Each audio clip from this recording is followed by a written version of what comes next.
If you've spent any time comparing built-in gas grills, you know the moment you think you've narrowed it down you realize you're still staring at 3 or 4 options that all look the same on paper.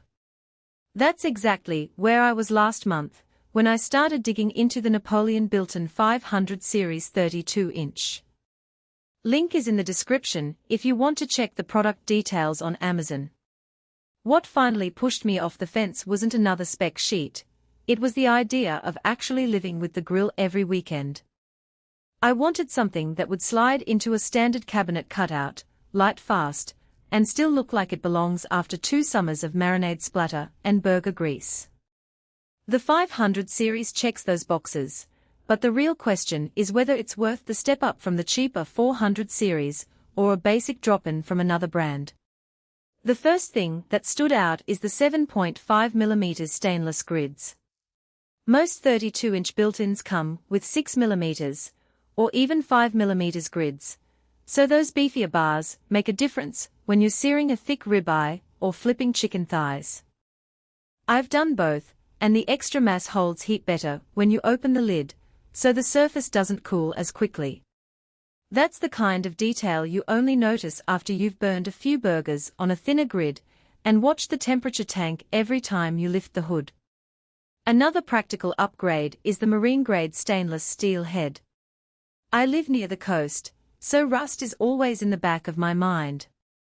The brushed finish resists fingerprints better than polished stainless, and the heavier gauge metal feels solid when you're tightening the mounting screws.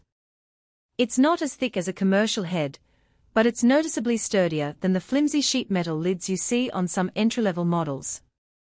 The 4 main burners put out 12,000 BTUs each, which is plenty for a 32-inch grill. I've cooked for 6 people without ever maxing out the output, and the heat is even across the grate. The catch is that the rear burner is smaller than the front 3, so if you plan to use it for a side burner or a quick sort station, don't expect the same real estate. It's fine for warming sauces, but it's not a full-size workhorse. Installation is straightforward if you've prepped the cabinet cutout correctly. The grill ships with a template and hardware, so you can dry fit everything before you run the gas line. The only hiccup I ran into was the propane regulator. Make sure your existing hose has the right fitting, because the included one is a standard POL, not a quick disconnect. If your setup uses a QD, you'll need an adapter, and that's an easy oversight that can delay the first cook. Daily usability is where this grill shines. The control knobs are large and grip-friendly, even with grilling gloves on. The electronic ignition fires up reliably, and the backlit temperature gauge is bright enough to read in daylight.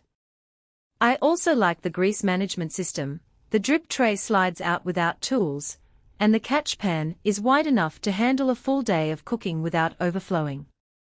The catch is that the tray is shallow, so if you're doing a lot of fatty cuts, you'll want to empty it halfway through to avoid flare-ups. Where the 500 series doesn't impress is in the extras. There's no side shelf, no warming rack, and no rotisserie kit included.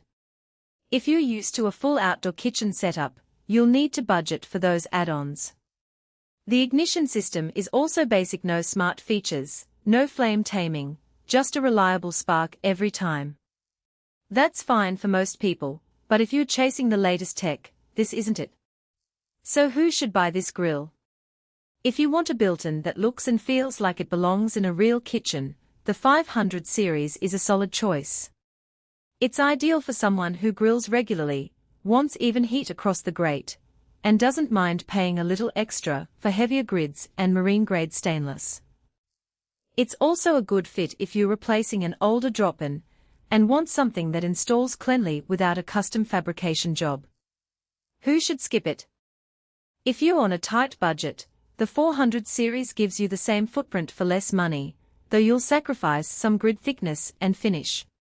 If you need side burners, a warming rack, or smart features, look elsewhere. This grill keeps things simple. And if you're not comfortable with gas line connections, budget for professional installation, because a DIY mistake can get expensive fast. After a few months of use, the biggest takeaway is that this grill delivers on the basics without gimmicks. It lights quickly, heats evenly, and cleans up easily, which is exactly what you want from a built-in. The marine-grade stainless holds up, the grids don't warp, and the grease system keeps flare-ups under control. It's